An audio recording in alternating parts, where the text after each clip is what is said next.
Today, I'm reviewing the finances of real people. I'm talking about their income, their debt, and their actual spending, and then I'm gonna tell them exactly what I would do in their situation. Stick around too, because you'll actually hear follow-ups from some of the people whose CSP I work with.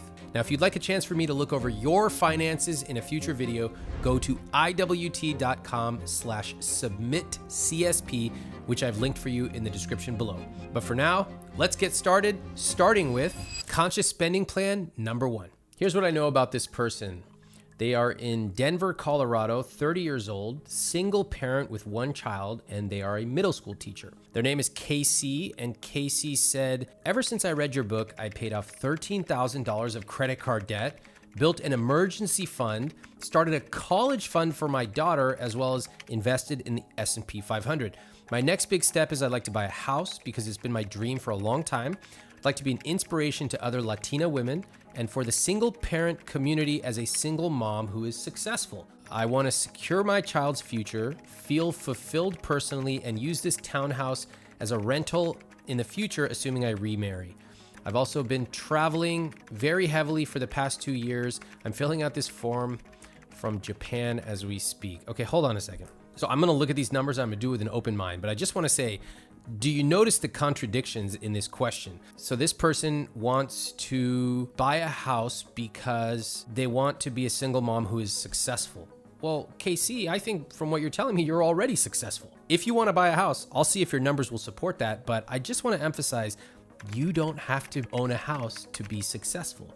Note the other part here that says, I want to secure my child's future, which buying a house, I would question if that helps or hinders. And I want to use this townhouse as a rental in the future. Again, buying a primary residence, but also mixing that treatment as an investment can become very confusing. Finally, she says, I've been traveling heavily in the past 2 years, which would kind of be the opposite of buying a house with its heavy carrying costs. So I'll look at the numbers and I'll do so with an open mind, but just want to point out that sometimes people's questions are quite revealing about the way they think about their goals. And sometimes there are lots of ways to be an inspiration to others, to be successful, to secure your child's future that might require a different approach. Her question, can I keep traveling if I buy a house? Okay, great. Let's take a look. Assets are $28,000, investments, $37,000, savings, $14,000, and debt is $57,000. Total net worth is $22,000. Okay. Income is $6,000 a month or $72,000 a year. Okay. $72,000, by the way, is around the median household income in the United States. Household income could be 1 earner, 2 earners, could be a variety of different things. But in this case, this is actually quite interesting because it's right down the middle. Fixed costs, 47%, very impressive. All right, let's take a look. Housing costs, which is rent plus utilities, are 19%. So Casey is obviously living beneath her means. That is amazing. And I believe Casey said she lives in Denver. That's impressive. Denver is not a cheap city. Well done. Car insurance, $169. Car payments, $452. Groceries, $400. Amazing. Student loan at $157 and gas at $60. Okay, amazing. I just want to say, I'm struck not only by the number, 47% fixed costs, but also the simplicity of Casey's fixed costs. She has 1, 2, 3, 4, 5, 6, 7. She actually removed some of my suggested items, which I think is extremely fascinating.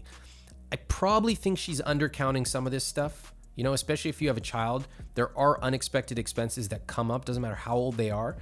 And I noticed that she doesn't have my 15% miscellaneous costs in there. So I would probably say realistically, instead of 47%, she might be at 53, 54, 55. But regardless, this is impressive. All right, let's look at investments at 7%. Okay. I don't know if that's good or bad. 7% is between that 5 to 10% that I recommend.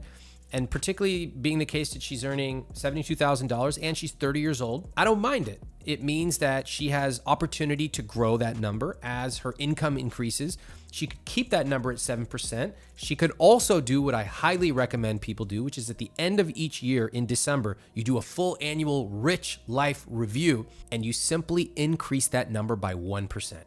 If it's 7% that she's investing this year, in December, you make it 8%, and the next year, 9%, and so on. That single decision alone can be worth hundreds of thousands of dollars to you over the course of your lifetime. I actually have an entire video I did in my money coaching program specifically on how to run your annual Rich Life Review, whether you are solo or in a relationship, what questions to ask, how to run it, what changes to make, and that single meeting alone can be worth hundreds of thousands, even millions of dollars to you over the course of your lifetime. I'll put a link to that program in the description below. It's called Money Coaching. All right, savings are at 4%, $100 for a college fund, and $100 for an emergency fund. Just taking a look at her emergency fund, she has 6 months of an emergency fund, but I will note that that is $14,000. See, when you're dealing with smaller numbers, it's almost like things become a little less stable, right? So if you have 6 months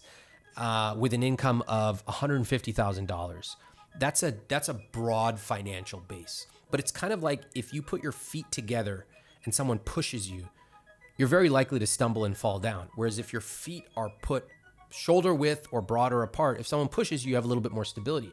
So it's true. Casey has 6 months of emergency savings, which is fantastic. But when we look at the absolute number, that's $14,000. Imagine that her car gets totaled. That's $14,000 she's got to find right away to get a new car. Because the absolute numbers are relatively small, it's almost like having your feet close together. And what I'd like for her to do is to be able to broaden that number out a little bit. Again, I don't typically talk about this concept, but I love being able to, because here I have somebody who's earning the median household income. So there are certain dynamics we need to adapt and change for a situation like this. I like that she's still contributing $100 a month towards her savings. Personally, I probably would not contribute $100 a month towards her kids' college fund, because she probably needs the money going forward, particularly when we're talking about things like the savings account and maybe investments, although I need to calculate that. What the hell? Guilt-free spending's at 42%? Okay. I was wondering if she's dramatically underspending on fixed costs and the investments are nominal, like 7%, not even 10%. Savings are 4%, not even 5%, which is the minimum recommended. I'm like, where's all the money going? Oh, here we go, guilt-free spending. So this is probably that traveling she's talking about. I think she said, I'm filling out this form in Japan as we speak. And the question is, can I keep traveling if I buy a house? Well, right now, you're not in a position to buy a house, Casey. Let's take a look at some of the basic numbers here. First of all, you have 6 months of emergency fund at that amount, which is $14,000. Again, that number's a little bit risky, but okay. Where would the rest of the money come from for a house? You live in Denver. The median sale price for a house in Denver is $580,000. If we assume you put 20% down, that's over $116,000. Even if you put 10% down, we're still talking about a lot of money, tens of thousands of dollars. Right now, with only $14,000 in savings and you're not saving up for a down payment, you're not in a position to buy a house, unfortunately. Now, there are options. You could redirect some of the money, for example, from guilt-free spending. You could theoretically take $1,000 a month. That would take you down to 21%. And you could take that $1,000 a month and invest it. But even still, if you did that, which I would probably encourage you to do, it would still take years to be able to buy a house. Now, I don't know the age of your child, and I don't know if owning is important to you while they are living with you, but I think you're in a situation where I might start to think about what goals are realistic for me. Let me go further with your investments so we can get a full picture. Right now, if we take a look at your investments, which are at $37,000, nice. If we calculate how much you're going to have by the age of 65, you will have $997,000 at your current rate. Okay. I think the number will actually be higher than that, particularly because at age 30, your income is going to go up, as most people's income does. Now, I note that you are a middle school teacher. You probably might have a pension, although that's not reflected here. So I don't know if it exists or not. I'm going to simply leave that out of my assessment. But as a middle school teacher, you will be able to predict where your income will go. So you'll be able to model that in here. You will also be able to say, hey, if I don't have enough money, maybe I want to consider switching schools, taking a side job. I know a lot of teachers are students of mine in my Earnable program. They end up being tutors on the side or they do a variety of different businesses, they can actually make very good money and still stay as teachers. Sometimes teachers look at the numbers and unfortunately they realize maybe education is not the industry that will serve their financial goals, and sometimes they switch out of it.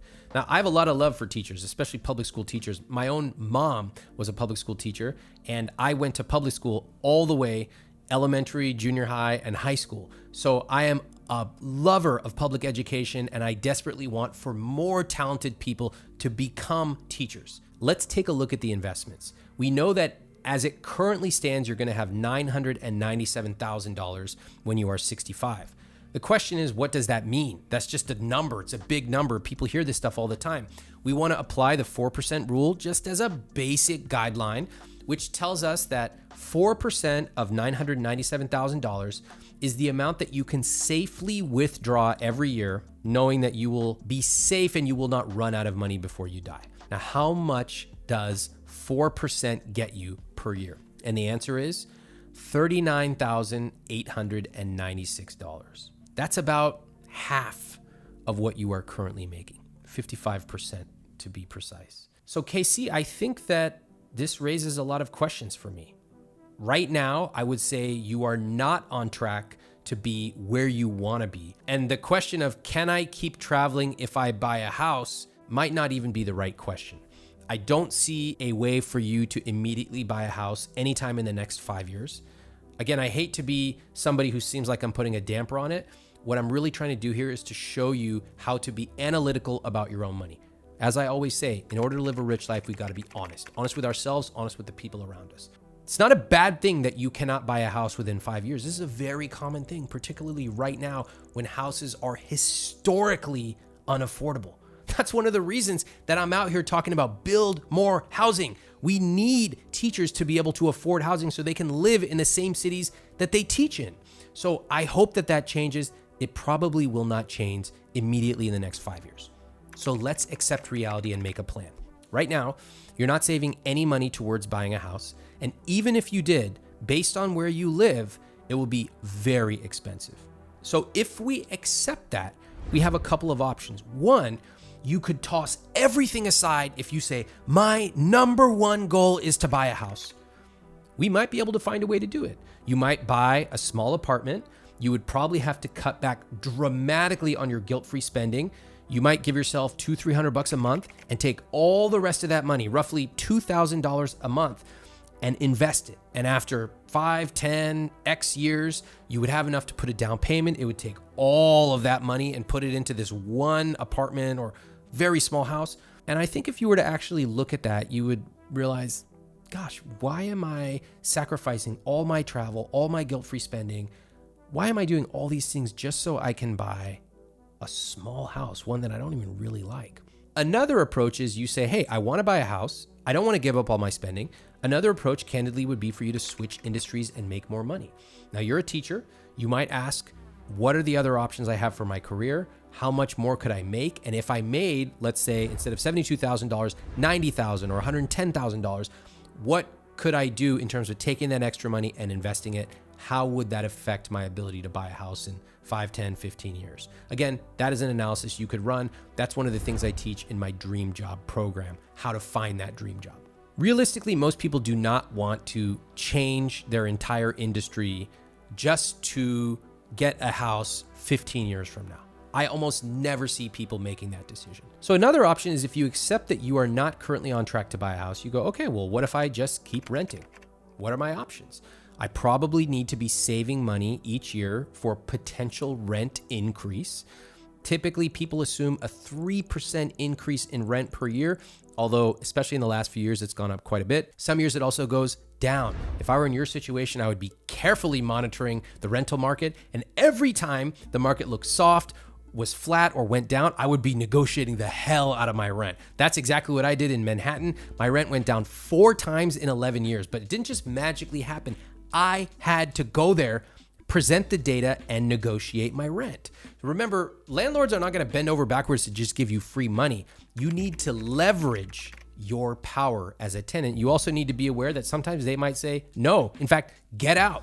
So you need to be aware of all the ramifications. Right now, with only $14,000 in savings, I would tread cautiously on that approach, but I'd like for you to get to a place where you can keep an eye on the rental market and negotiate appropriately. So let me just play with something, okay? I'm not saying you have to do this, but let me just play with a couple things.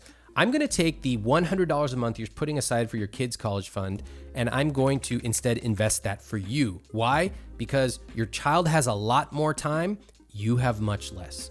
What would happen there? Instead of having $997,000, you'd have $1.1 million. That's not bad. That's $170,000 just from making one flip of a switch. Do you all understand how important that is? One flip of a switch and you just made $170,000. People will agonize over the price of almond butter for their entire life. And right here, if we just made that one change, you have $170,000 more dollars. You literally do not have to work. You don't have to lift a kettlebell. You don't have to go to work an hour early. You made one flip of a switch and that's it. The money will be there. It's math. Sometimes I think that we don't understand compound interest. We don't understand the importance of time, but most importantly, we don't really believe money is real unless we see it in our checking account. That money's real. 100 extra dollars put towards your investments is an extra $170,000. Let me also just take a little bit of this guilt-free spending because it's making me nervous. Casey, honestly, you are overspending on guilt-free spending right now. You can't afford to be spending 42%. It feels like you can because you're like, hey, I'm writing from Japan, I'm having a great time. But as we've seen, you haven't saved or invested enough to be able to buy a house, and that's unlikely for the foreseeable future. But more critically and more worryingly, you don't have enough for retirement. Now, I know you're only 30, but this really gives you an opportunity to correct that. Let's fix it. So let's say instead of $21.51, I'm going to take $500 of that. Okay, let's see what happens. So now I'm putting $500 extra per month invested. Let's see what happens. You have $2 million at the age of 65. That's $80,000 a year safe withdrawal rate. Now we're talking. That to me is like the minimum I would want to end up with, because you have to remember right now, your rent and utilities are at 19%. Okay, keep that in mind. But we have to also assume that rent prices will go up. Historically, they have gone up, trended out over time. Year to year, they go up and down, but over time, they tend to go up. That's just basic inflation. So right now you make $72,000 a year. I want you to be able to easily pay your rent in retirement, knowing that right now you're not on track to own a house. If it were me, I would be wanting to save even more. I don't want to cut it close when it comes to retirement. I want to clear that bar with ease. Right now, all I did was something so minor. I just took $500 a month away from your travel. Probably you could have an amazing travel experience throughout the year, but you just need to be more judicious with how you spend that money, how many trips you take, etc. Casey, I think that you can live a very rich life, but I think that you probably need to reallocate a few things. Number one, it will be tough, but I think it's probably important for you to internalize that as of now, you are not on track to buy a house, and it will take a little grieving probably because a lot of people have that dream. Unfortunately, because of NIMBYism and a variety of other factors of historical housing unaffordability, it's really hard right now for people, particularly making $72,000 a year, to afford a house. Once you have internalized that and accepted it, Casey, then you can start to move to the next part, which is how do I want to adapt my plan? Like, let me get really honest. What do I want to do with my plan? I know I want to take care of my child, but I do need to put myself first right now. That means I need to focus on investing aggressively into my retirement account. That also means I probably need to cut my guilt-free spending down to the parameters, probably down to 20%. I need to cut that by at least half, maybe even more. And I might need to look at my income. Are there ways for me to increase my income? Also, have I not factored in things like a pension, which would potentially dramatically change what this looks like? You could do most or all of those things, and you could actually end up a multi-millionaire. You would still be able to travel every year, but you'd have to make a couple of compromises. You probably wouldn't be able to buy a house, at least at prevailing rates. 2, you'd probably have to start having honest conversations with your child, depending on how old they are, and you'd have to encourage them to think about college, costs, They would likely have to take on some debt. You should probably encourage them to get scholarships, as my parents did, and on and on and on. You'd have to have a different set of conversations there. But I do think that you have some ingredients here that could set you up quite well if you make those changes. Conscious spending plan number 2. Here's what I know about this couple, Emily and Steve. Emily is 35, Steve is 40. They live in Michigan, 20 minutes outside of Detroit. They're married with kids. Emily is a stay-at-home mom. Steve is a lab supervisor. Here's what Emily wrote. I am a fully licensed social worker, but quit when my son, age 3, was born, and plan to go back to work when my daughter, age 10 months, is in school. We have very little childcare help for me to do therapy on the side, and I don't want to sacrifice my time with the family during the weekends. I ran the numbers, and paying for childcare makes no sense for me to work part-time. My husband and I love to travel, and even with the expense of IVF and completely remodeling and updating both our old home and our current home, have always been able to make travel a priority until I quit my job. We plan to have our home paid off in less than 3 years and are considering investing that money in real estate to generate more income if the numbers add up. My husband likes his job, and although he could make more elsewhere, most of those positions involve weekly travel, so that's not something he wants. Their question, how can we get back to traveling? Am I daydreaming to think we can start again? Let's take a look. Assets are $350,000. Investments, $190,000, savings, $9,000, and debt is $35,000 for a total net worth of $514,000. Let me tell you what I already see in these numbers.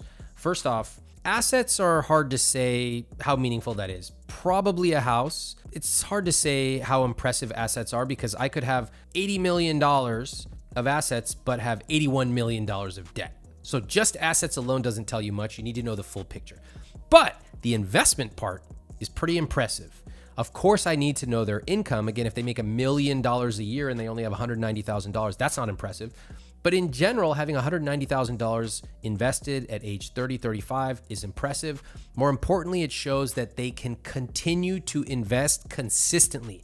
That is one of the biggest determinants of someone being able to build a truly rich life with a good amount of money. Then their savings only $9,000. That's a huge disparity.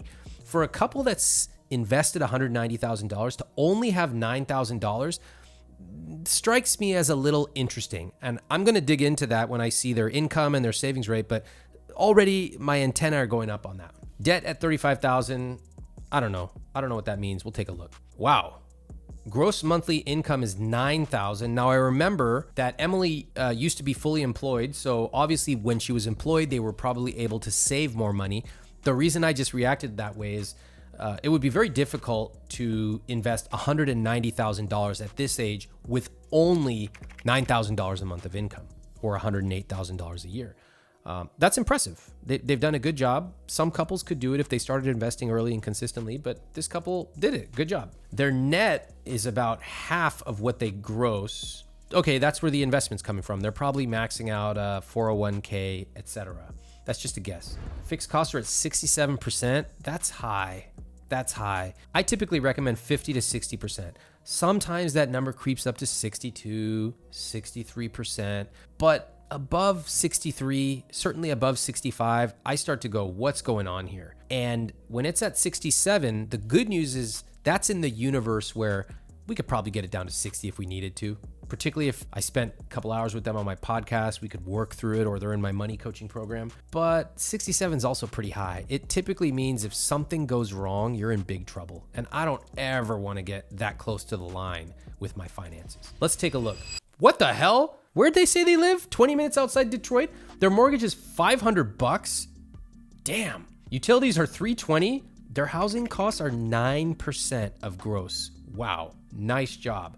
Nice job, but also what the hell? Because how can your housing costs only be 9%, but you're at 67% total fixed costs? Obviously spending a lot on something else. Let's take a look. Insurance is $400, which is almost as much as their mortgage. Car payment $250, very reasonable. There we go. Groceries, diapers, and personal hygiene are $900 a month. Okay, I mean, having kids is expensive. That's the bottom line. And we have to acknowledge that. So this adds color to the numbers. See, the numbers are just a static snapshot at one moment in time. But what I can now see is that paying for diapers is not going to last forever. Okay, there are going to be certain expenses that are going to be very high for an acute period of time. And that's important to know. For example, if I were going to exceed 60%, if I were going to go to 63 or 64, I might feel more comfortable knowing I'm going to be there for 2-3 years, but then I'm bringing it back down. Okay. But if I just kind of creep up on 65, 66, 67 without being intentional about it, that's a problem. I mean, the rest of this is quite modest. Clothes are 20, phone is 40, subscriptions are 20. I will say the miscellaneous at 368, that is using our built-in CSP template, which you can get from iwt.com/CSP. I'll put the link below. We automatically build in 15%. Well, guess what? If you're at 67%, you can't afford 15%. You need to be tighter on your miscellaneous expenses. So I'm going to bring that down myself. I'll still give you a little buffer. I always want you to have a little bit of buffer. But it can't be $368. No way. Let's take it down to 100. We're at 61%. Not bad. Not bad. Again, that means you need to more closely monitor and plan for things. But in general, you just can't allow 15% when you're that tight. Let's look at the rest. Investments at 10%, and that's likely on top of pre-tax investments. Pretty good, okay. Savings goals at 13%. They have $450 a month going to an emergency fund. Let's take a look at their savings. So they have roughly 3 months of emergency saved. It's pretty low for a single earning family with 2 kids. To me, that's risky. We need to adapt my guidelines to our own personal situations. This is really important. I have never been a person who comes on here and says, you must do X. What I do is I teach you these guidelines, and then I teach you the nuance of how to think and adapt it to your own situation. For example, if I have 1 income in a family and 2 kids, that means risk is high. If my husband loses his job, we're in trouble and fast.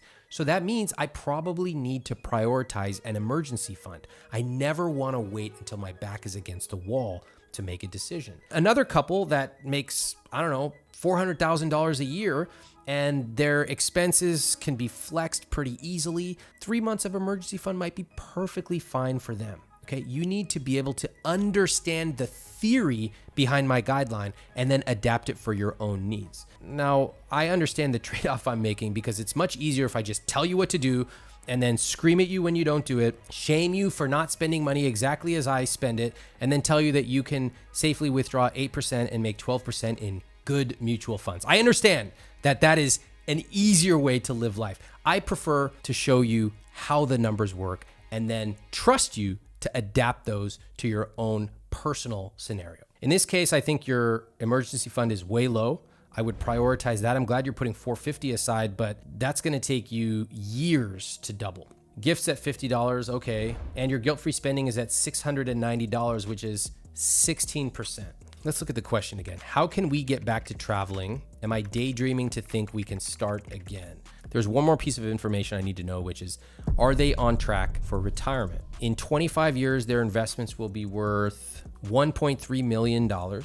And using the 4% rule, that means that they could safely withdraw about $54,000 a year. Well, they currently make $108,000. So that means in retirement, they could safely withdraw about half. Now, is that enough?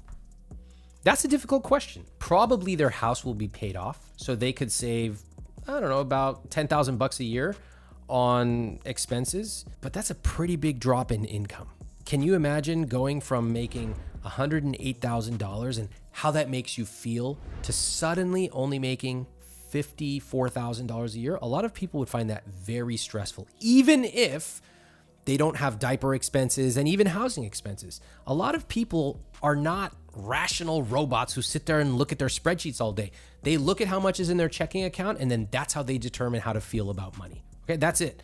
In fact, a lot of people just look at whatever they see on social media. Oh, they said the market went down yesterday. Maybe I should be worried. We're not rational when it comes to our money. We need to acknowledge that. We need to know our numbers, and we need to master our own money psychology. Emily and Steve asked, how can we get back to traveling? Am I daydreaming to think we can start again? Now, there is no single answer to this question, but I'll tell you what I would do. Personally, I would be concerned with this CSP. One income already is risky, but it can be done. Two, you have expenses for the children that are quite high, $900 a month. However, I might ask myself, talking to other parents, etc., what do I expect this will become in 2 years, 3 years, 4 years? And at that time, what are my career plans? Do I plan to go back to work or not? That will allow me to contribute X dollars, which will allow our retirement to grow to Y dollars when we retire. And therefore, in 5 years or 6 years, we can travel to XYZ, or maybe even we can take a couple trips before then. I think those are decisions for both of you to discuss. More importantly, in the near term, your savings account concerns me. 3 months is a little risky. It's cutting it a little tight. If something goes wrong, it could go wrong very, very quickly. I don't see any major areas for you to cut back on.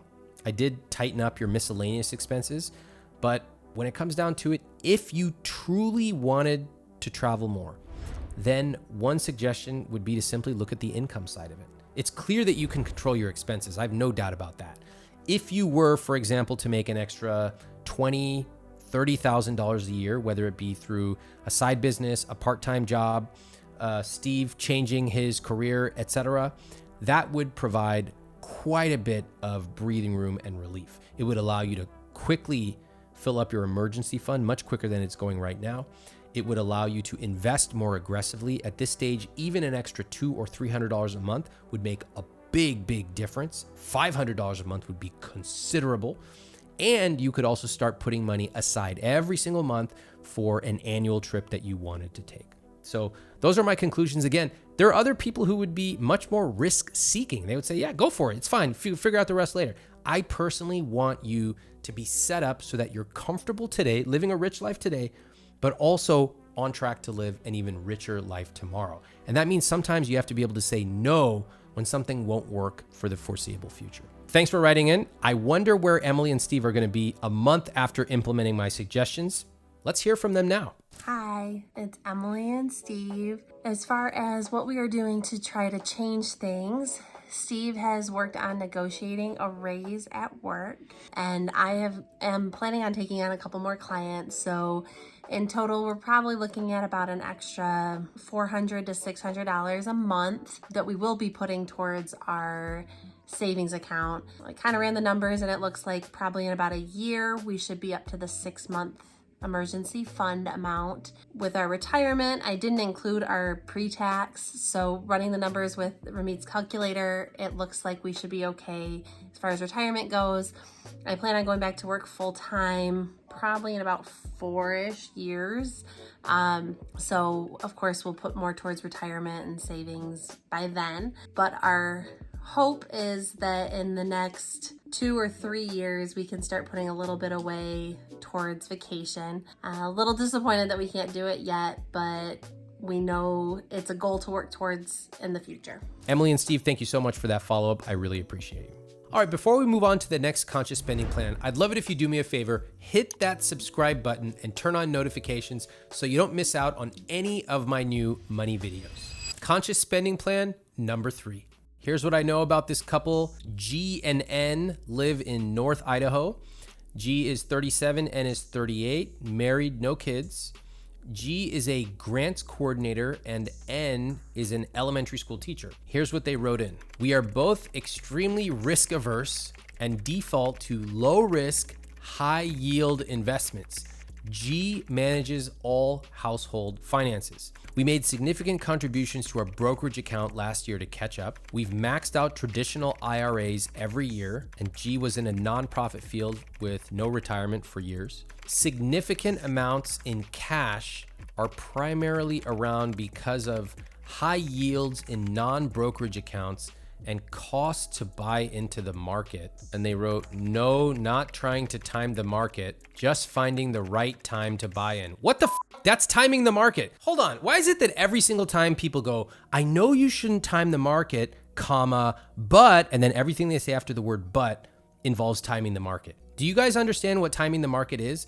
It's trying to decide, should I get in now? Is it too expensive? Is the market gonna go down? Is it gonna go up? In chapter 6 of my book, I talk about the fallacy of timing the market. You have to be right when it's low, and you have to be right when it's high. Most of you are not right about tying your shoelaces, much less trying to time the market. Do you guys know that in a 15-year period, if you miss just the wrong 3 or 4 days, you'll cut your returns by something like half? I'll put the study up on screen. The trick is you don't know which days they're going to be until they already happen and you look back. So please stop trying to time the market, including this couple GNN. I know I haven't even looked at your CSP yet. I'm not getting mad at you. I'm just saying stop timing the market and then telling me you're not trying to time the market. Additional considerations are we'd like to have a child, and thus having a nice nest egg is something to fall back on. Okay, hold on. I need to emotionally calm down again after that timing the market thing. I'm here to help. Ramit Sethi, you're here to help. The questions. Looking at suggestions and alternatives for new investments in or outside the market. Specifically, does investing in real estate make sense? Or should we actually put more into the brokerage account we have?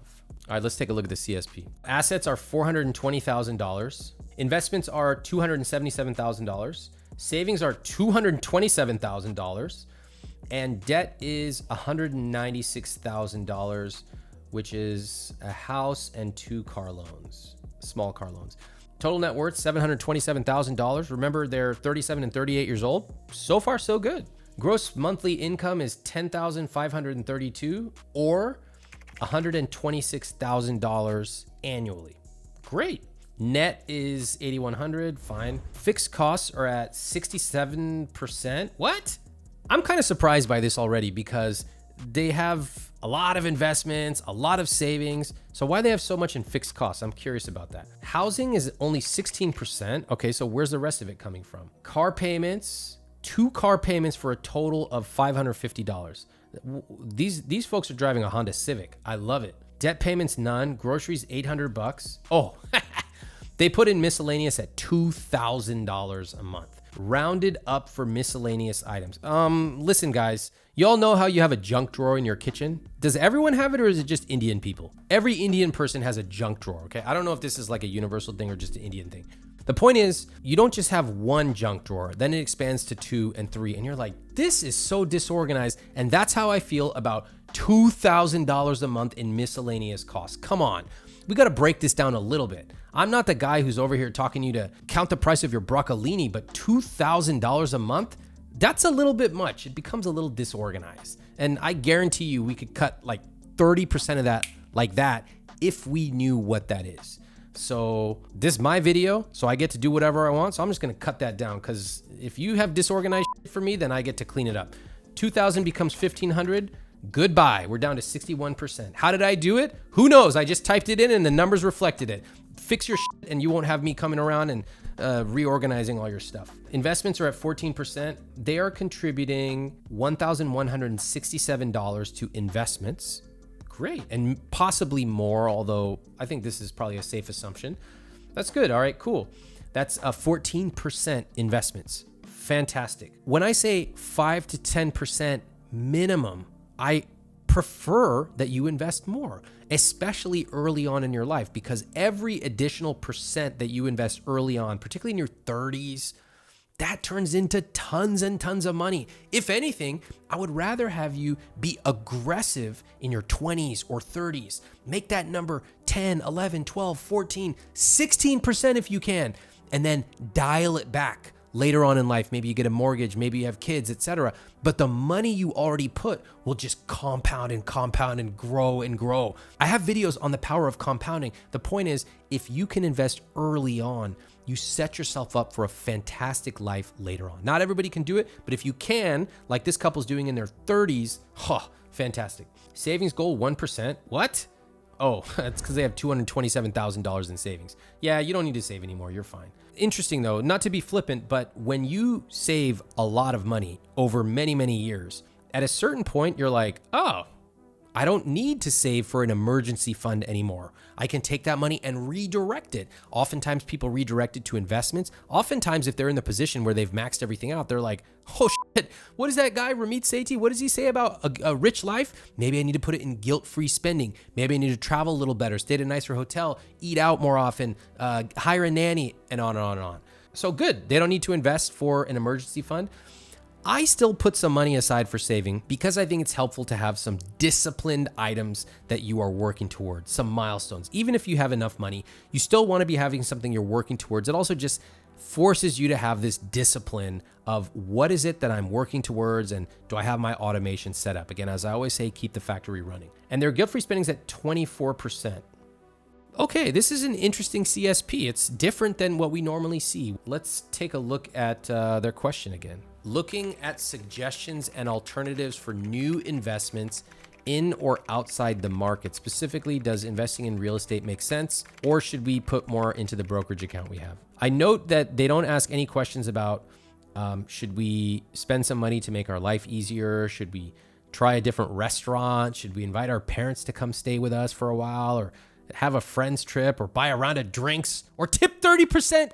The answer is right now your investments in 28 years will be $3 million.